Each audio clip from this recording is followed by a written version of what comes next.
Traditionnellement, les valeurs transatlantiques ont été définies par ce qu'on appelle les valeurs des Lumières. La Révolution américaine en 1787, la Révolution française 2 ans plus tard, se sont fondées sur les valeurs de l'universalisme, du respect des droits de l'homme, de la liberté individuelle. Et ce sont ces valeurs-là qui ont été mises en avant par les grands dirigeants en Europe et aux États-Unis depuis l'après-guerre. Et elles sont suffisamment solides pour qu'on puisse espérer qu'elles durent, même si la démographie américaine évolue et l'éloigne de sa fondation historiquement plutôt européenne du XVIe siècle jusqu'à aujourd'hui.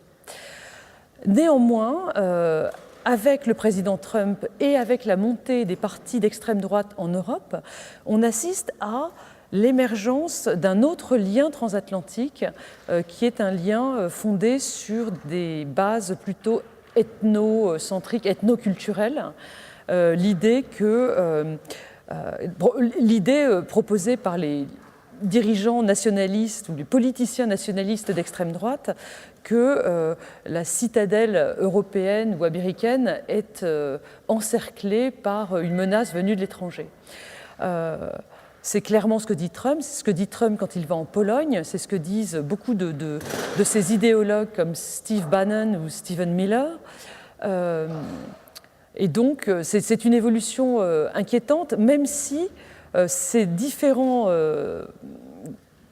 groupes de penseurs ou de politiciens d'extrême droite ont du mal à se fédérer, puisque un internationalisme des nationalismes, par essence, c'est compliqué à mettre en place. Mais enfin, c'est une évolution importante à laquelle nous assistons aujourd'hui.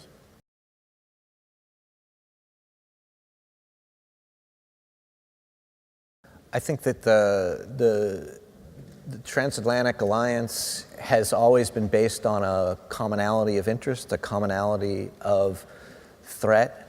And over the last 30 years, the interests of the US and Europe have been increasingly diverging. They are less focused on the same things. I think that obviously they have a strong history together, a strong sense of common values, which means that they like to do things together in the world.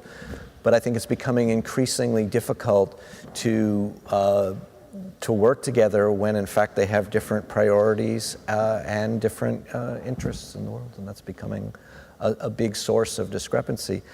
I think it's also the case that particularly in the United States there is a frustration and a fatigue with what they see as footing the bill for European security at a time when the United States feels like it has many problems of its own, both at home and abroad, and therefore needs to be relying on, that its rich allies can rely on themselves and not, and the US won't be able to take up those burdens for so much longer.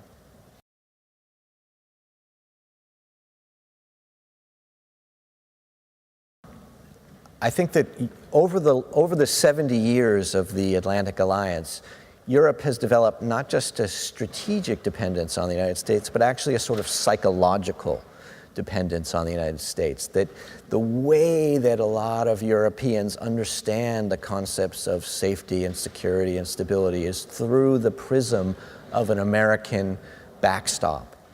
And that means that they are incredibly reluctant to see the trends going on in the world and in the United States that might mean that that situation will have to change and that the United States will no longer be the ultimate protector of their security. There's an incredible psychological reluctance, and I think a lot of European elites to do that. So Trump is famous for saying during the campaign that, I guess I should say that Trump has done a lot in the last 2 years to signal to Europeans that this offer is no longer on the table and that they had better prepare for the day when the American security umbrella is no longer there. But they haven't really heard that message, or if they've heard it, they haven't really worked at it. And I think during the campaign, Trump said that that if he shot somebody on Fifth Avenue, he still wouldn't lose voters. It does feel sometimes like that's what he'll have to do to the transatlantic allies. He'll have to take one of them out onto Fifth Avenue and shoot them before people will actually get the sense that in fact he means what he says, and that he represents larger, even though I think he is more radical than the overall American view, he does at base represent some trends that Europe should pay attention to. Thank you. Merci beaucoup. All the lecture is